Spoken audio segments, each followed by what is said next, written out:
you can be someone, you be seeing shaggy, and then if the shaggy is something you will like, you will be like you're seeing shaggy. So now to the cons. If it's not something you're interested in, it might look boring to start with. Like you said, the way the NHS is designed, they train you, they develop you in your role. So there is no point staying there, whereas you could be useful somewhere. I wanted the people to understand the real experience of nurses that work in research, not just all the good things and all the fun and everything. So I have these two friends of mine, who just started research. Like the first few weeks, it was just complaining. Is this how you do your things, Because one, you don't have login. It's like a different word on its own. You have to get logins. You have to study protocols. Like more like starting out like a student in that sense. I don't know. What was your own experience? To be honest, I would say this thing is highly individualized. So for me, I was working on the ward. And while I was a nursing student, I felt like I rotated through all of the units. But in Nigeria, we didn't have like research units like that we rotate through. I don't think students routinely rotate through research units even in the UK. I think it's something that is happening. So for me, I kind of just developed interest. I was searching through tractors and I saw nursing research or clinical research role, and I read the job description. I knew it suited my personality. It suited what I wanted to do in my life. Because on the ward, it was like I was yet to find my bearing. I was yet to find my focus. To be fair, that's why I would say it's highly individualized. Because for me, it's more of, I would say research is a specialty on its own. Yeah. That's a specialty that I am quite passionate about. So that makes a lot of difference. So you can be someone, you be seeing shaggy, and then if the shaggy is something you will like, you will be like you're seeing shaggy. You have to be seeing the same shaggy you're seeing, and you're like, oh God, I'm running away. So to be fair, for me, I didn't see shaggy though. I felt like I had a very smooth ride when I started. I had a very supportive team. I still have a very supportive team. So my settling in was very smooth. And I would say if it's not something you're interested in, it might look boring to start with. Like you said, it's a new specialty, and then only a few people go into research with like the experience. So you've got to like train people, even people that have got like experience doing something else, or like lots of experience in the hospital. It's a different world on its own. I would say it's not fully nursing. It's more of nursing, project management, quality improvement kind of thing. So for me, I would say, like you said, it's passion. So it's not something that stressed me out when I started. But I wouldn't be surprised if people started and they're like, what am I doing here? So like I would tell people, don't do something because other people are doing it. Do it because you want to do it. Don't just go into it. Read about it. You can, like we're doing now, they can watch videos online and then see if the day-to-day, a day in the life of a research nurse is something they want to do with their lives. If not, you're just going to end up frustrated. I would say if I end up working like for a long time on the ward or like in a more bedside role, I might feel frustrated as well. Whereas I've got colleagues that enjoy it and that they're very passionate about it. So it's just very individualized. I was really acclimatized into the system very fast. However, I found it a bit boring because I wanted to be up to speed. I wanted to be able to do a lot of things.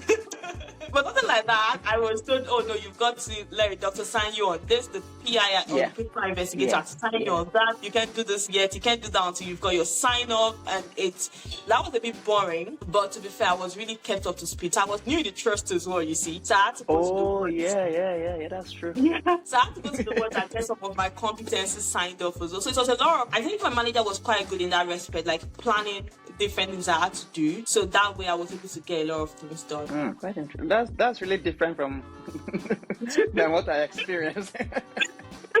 Not in terms of supportive team, because we're having a split role is a bit different. However, in research particularly, we had a very small team. So it's just rheumatology research, nothing else. And at the time, it was just my manager, band 7, and myself, band 6. So I was the only band 6 in the team. So my manager, myself, and the clinical trial assistant. So just 3 of us, and that was what formed the rheumatology research team. Wow. Yeah. I was think Southampton will have something bigger than that for No, rheumatology. it's not very big for rheumatology. Actually, rheumatology is a very small team. But at the moment, because they later recruited like 2 other people. Yeah, also in the split role. So the way they designed it is that nurses who are working in clinic in under rheumatology are the same ones doing rheumatology research. So that we can easily recruit between clinic, to research and like that. See patients in clinic, bring them for research if they're interested. It makes things a lot easy. My first few months, I was just doing 2 days in a week. It's not like I went to research every day. Yeah. So just 2 days a week. And you have a lot to catch up on as well. I used to be very annoyed with the clinical trial assistant because yeah, she works there every day. Yeah. She doesn't understand my pain. The Yeah. fact that you come to work the following week, I only work on Wednesday and Thursday. So imagine that after Thursday, I have Friday, Saturday, Sunday, Monday, Tuesday, 5 days in between before I come back to research again. So oftentimes I just forget everything that has to do with password before I come back the following week. And because you have different studies that you are doing, you come back the following week, I'm like, sorry, what's the ECRF for this particular study again? To be fair, even though I work full time in research, I still go to work and I'm like, if this patient comes in today, what am I supposed to do with the patient? What am I studying about again? Is it breast again, or is colorectal, or is it urology? So I still do that as well. My manager was really, really helpful, and I was never under pressure to do anything. Like nobody pressurizes you.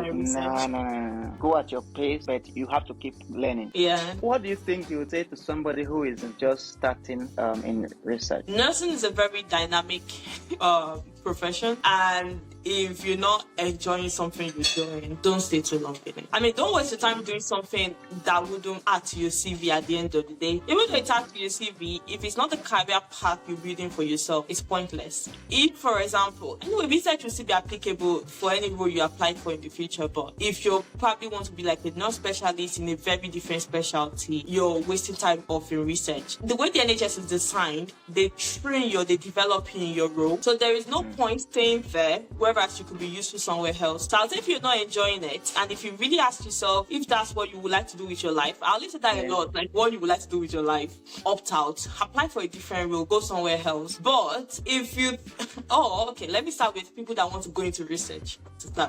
Yeah. So if you want to go into research, the best thing to do is really ask yourself that very important question. It's very important. Any specialty you're in that you don't have peace of mind, or you don't think you're satisfied of, then it's not meant for you.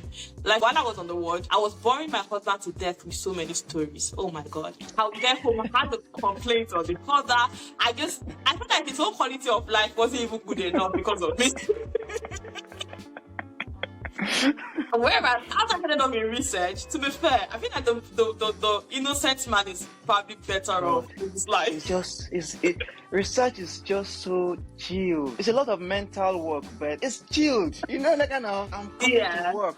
I'm happily coming to work. Yes. So I would say research is very interesting, but that depends on your kind of person. If you're not the kind of person that loves writing a lot, or you don't like reading a lot, or you don't like to be very organized, you might really find it very, and you don't like a lot of, or you're not so techy in a way, like you don't like using spreadsheets, you don't like using like a Word document, you don't like spending a lot of time on the computer. It will mess up your mental health. You need to ask yourself what your strengths are, and then what your weaknesses are. For me, reading is never a weakness for me. I don't mind reading things. I would say I'm the kind of person that I don't like paying too much attention to some tiny details. However, that was something I could compensate for, and that was something I was willing to develop myself in as well.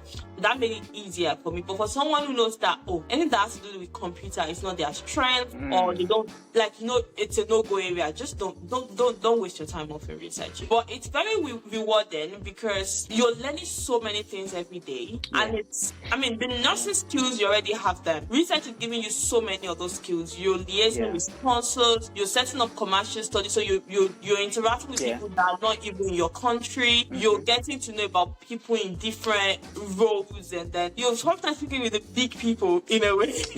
Yeah. There are so many research conferences.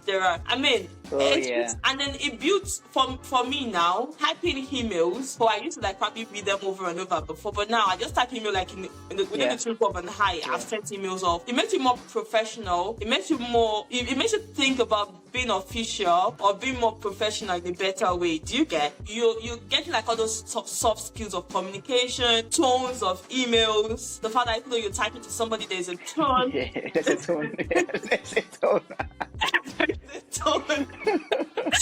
I didn't know before, but yeah, there is a tone to that. So it's like I was saying, you've got like that project management bit of research.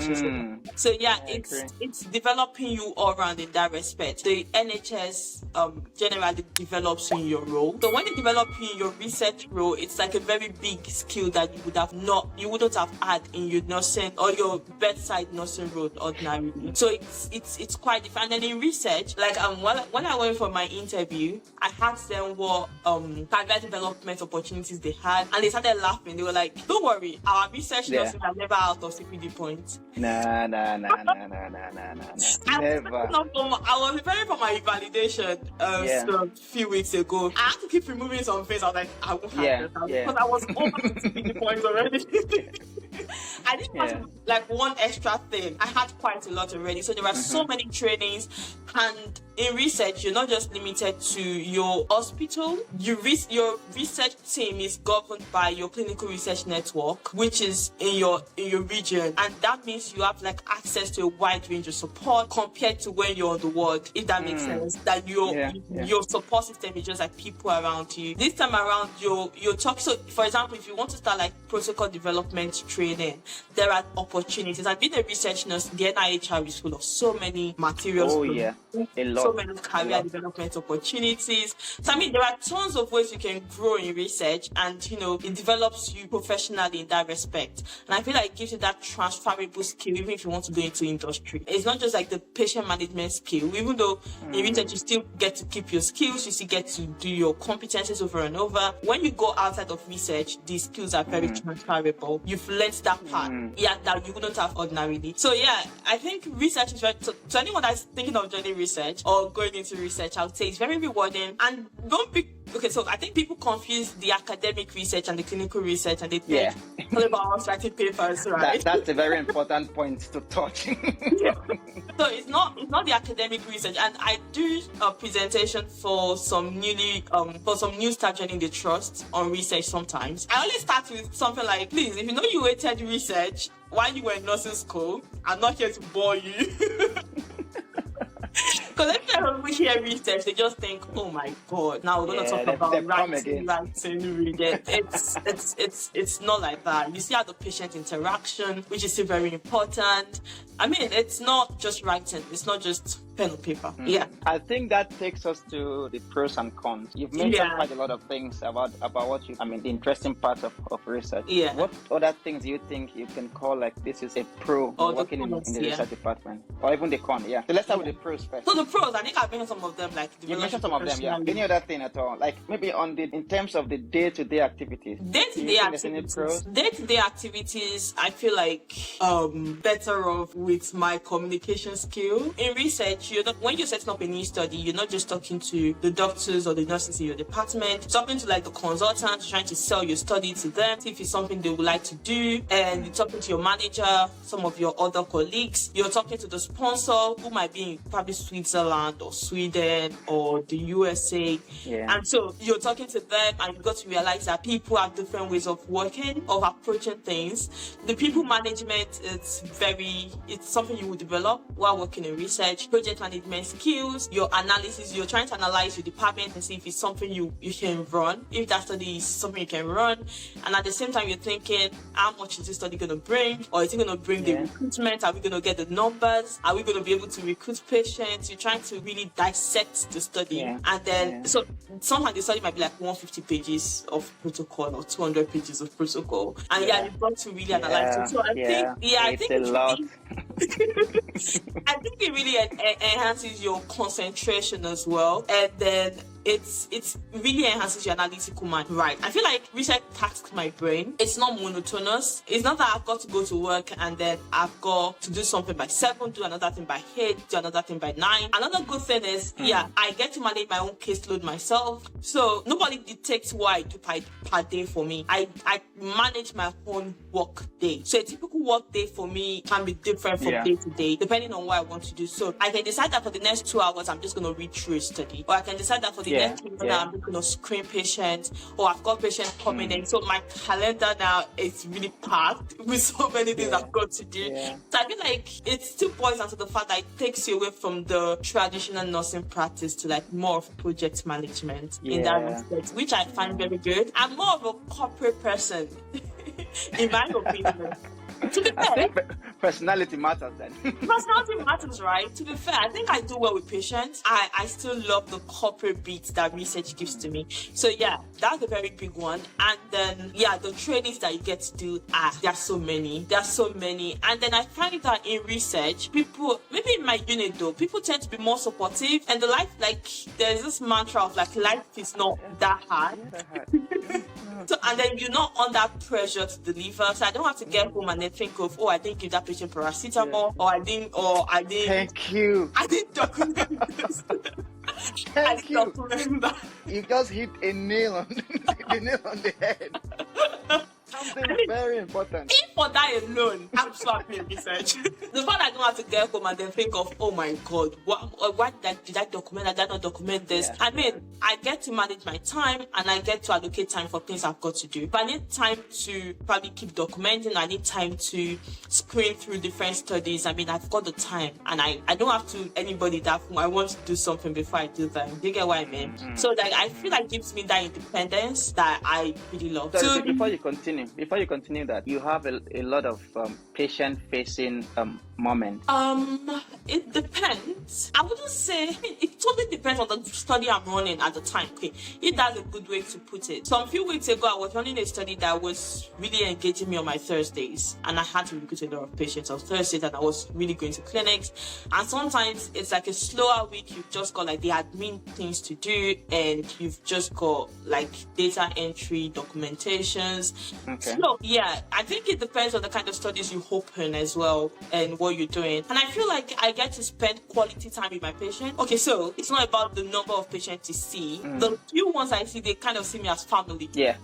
I mean, it's a long-term thing anyway. You know, apology. We get to sometimes we'll with some patient for 10 years, and then you build that interaction with them. You know, their day-to-day schedule. I feel like even compared to people that work, like give them medications and all of that, we get to even talk to them better. Tends to somebody just ring me and they go, "Oh, Habi, I was trying to get through to my GP, and my GP, I could not get an appointment. I wanted to have this medication prescribed. Is this something you can sort out for me?" I mean, it's not something research related, but my research it's like relationship, isn't it? That relationship is already there, and then they get to know you on that first name terms, which I think I quite like.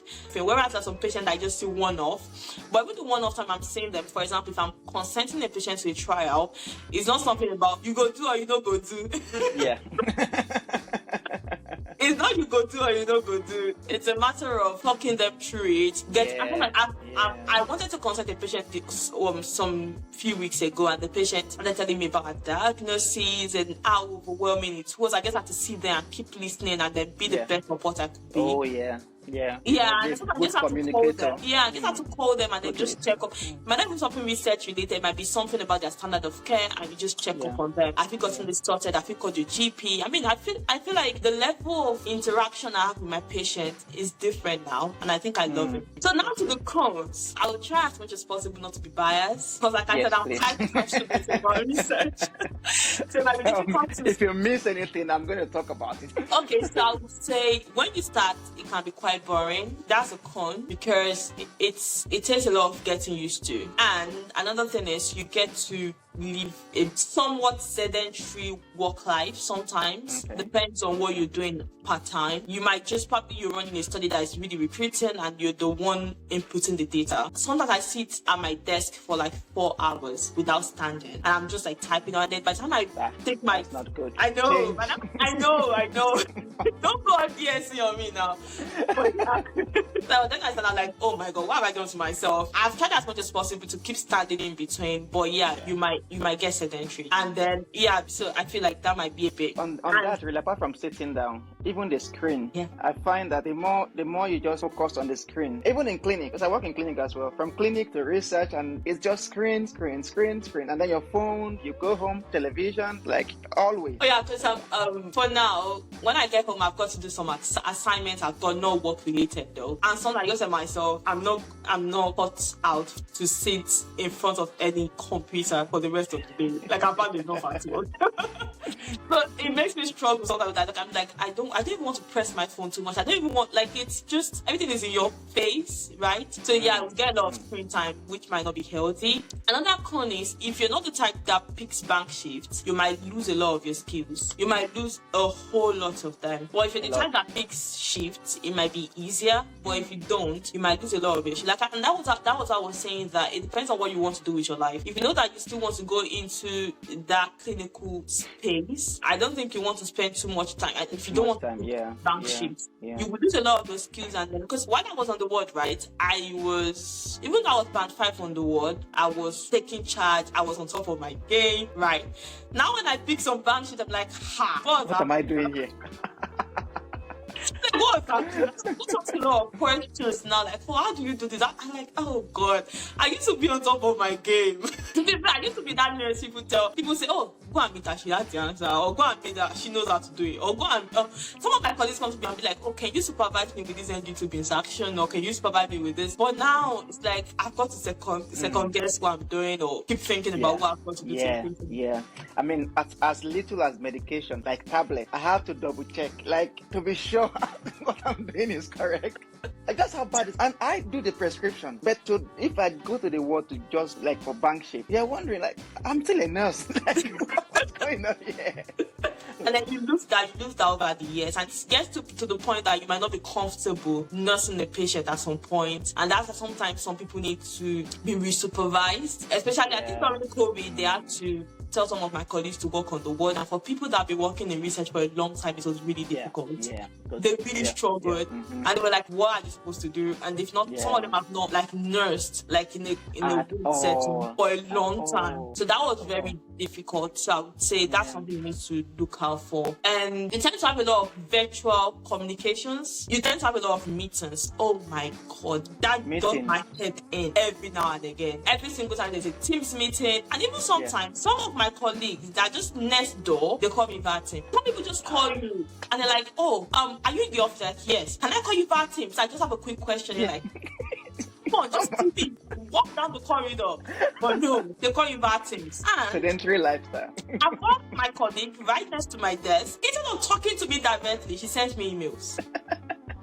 I'm not making this up. You just get used to that life in research, and then she goes, have you seen this yet? And you're like, come on. Looks like is that all over? It's a research, not lifestyle. And now, when people tell me they've got to discuss something with me, or they want me to put them through something, ordinarily I would have wanted to probably chat with them or call them on WhatsApp or something. Now I just send them like a Teams invite. Teams invite. You've joined a bad gang. I'm not even kidding. Now I book appointments for people. I go, oh, okay, 7 o'clock, okay by you, and I'm there by 7 o'clock. That's because it's become part and parcel of me. And I would say it's not the best kind of life. Especially if you're like in the UK, it can get quite boring and quite isolating. And if you have that kind of life, and if you don't have the support system at home, you might find yourself talking more to people on the screen than having than physical interactions. But aside that, I can't really think of anything else, and I'm not trying to be bad. I can think of something. Okay. You talked about losing skills. What about losing money on social hours? So, for me though, I really wanted my peace of mind. I didn't mind. Okay. I'm, to be fair, I'm not so much of a money-driven person. I think I love money, but I'm not so money-driven. I love career, and I think I love the growth that research brings. So that compensates in my head for the money I'm losing. But yeah, you lose money compared to a band 6 nurse on the ward. You earn considerably lesser because you don't work night shifts, you don't work weekends anymore. Yeah, So you don't get the incentives for that. But to be fair, I feel like I have a better quality of life. Quality of life. I That's the sleep word. better. Yeah, quality. Even if you do 3 shifts on the ward, you're probably knackered for the next few days. Yeah.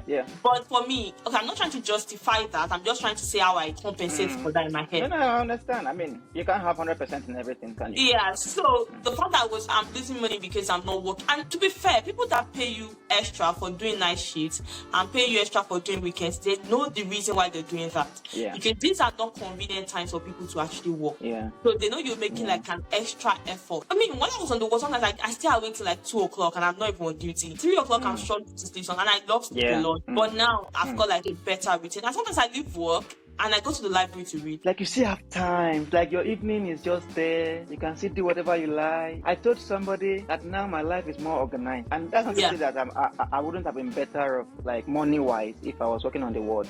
My life is a lot more organized. I know that I get to work by 8 o'clock. Once it's break time at 12, I know I'm going home by 4. Before you close your eyes and open it, I mean, it's already 4 o'clock. Yeah. I'm going home to do something else. Yeah. Like, I have more time now to work on my YouTube channel, for example. Yeah. And, edit videos, learn other things that I really have interest on. Not just, patient facing every time. I mean, when I was on the ward, it was always difficult for me to even read on my day offs because I was in my degree while I was on the ward, and it was a struggle. Even though I was working like 3-4 days a week, it was still a lot to grapple with. But now here, I've had to write a major exam and I'm doing another program. So I'm doing my master's program already, and I find like I get a lot of time to read, and I'm even more alert to read. It's not just the time, it's the fact that I can get home and I can do something meaningful with my life. So yeah, I've cancelled a lot of shifts because when you have left night shift for a long time and you now book one night shift, you're like, oh my god, so the whole of this night I'm not going to sleep. So for a long time I cancelled all the shifts. I didn't do anything. And because of that, each time I booked any shift, like I feel so bad in my spirit, like there's so much anxiety. Oh, night shift tomorrow. The tomorrow has not even come. But why did I book this night shift again? I need the money. No, I can't do this. I'll not cancel it again. To be fair, I'm having that same problem now because I don't know. I just feel like I can't really do like long shifts, like 12-hour shifts for a long time anymore. And when I want to pick bank shifts now, I sometimes pick the half shifts that I've just got to work like 8 hours or something. Because I just feel like 12 hours it's affecting me way too much. Even if I'm on annual leave, I don't feel like I'm part of that life anymore. But if you don't love research, there's really no point. If you don't love any job that you're doing, there's no point staying there. You're losing money, you're not getting a lot of money like your colleagues, then why are you staying there? Do you get what I mean? So so that really adds up for me. Yeah, I know people who work in A&E, and to be honest, I think they're crazy because I've worked many times in A&E, and that's not the place I want to live my life permanently. But there are people who just love it. I see the passion they put into A&E, and I'm like, I don't want to do anything else. I'm telling you. Somebody looked at me one day and said, you research nurses, you chose the lazy path. I'm like, yes, well, I love the lazy path.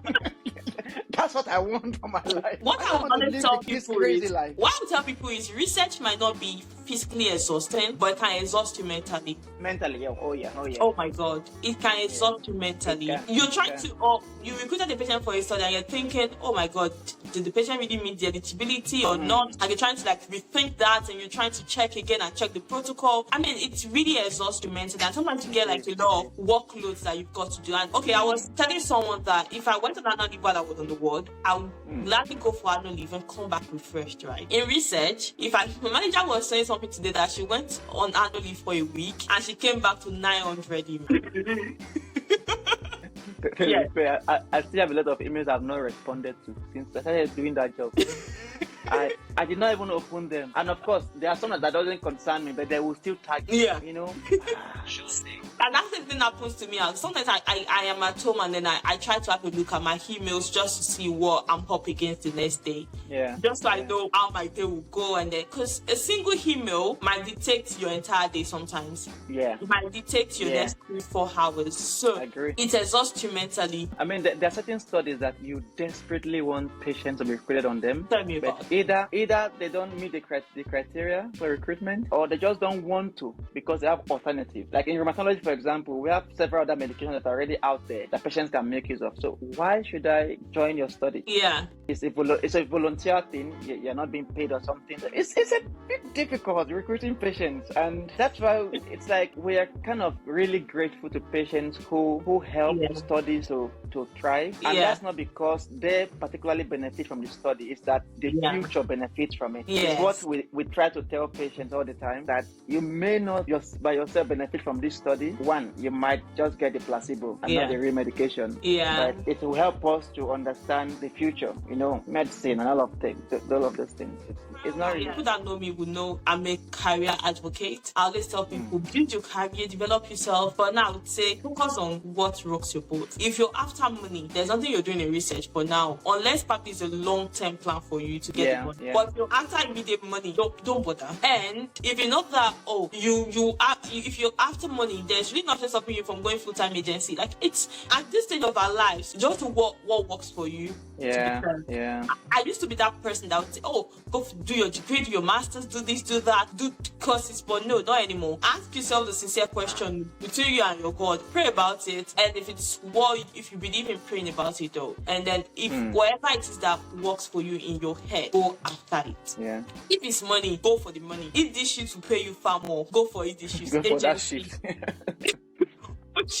Don't just, life is too short to be frustrated with whatever it is you're doing. It's been an amazing moment. It's been an amazing time with you. Yeah. Because I don't have all of this experience. I just do 2 days a week, and that's it. Thank you so much. This was wonderful. Nice. Wonderful. Thank you so much for having me.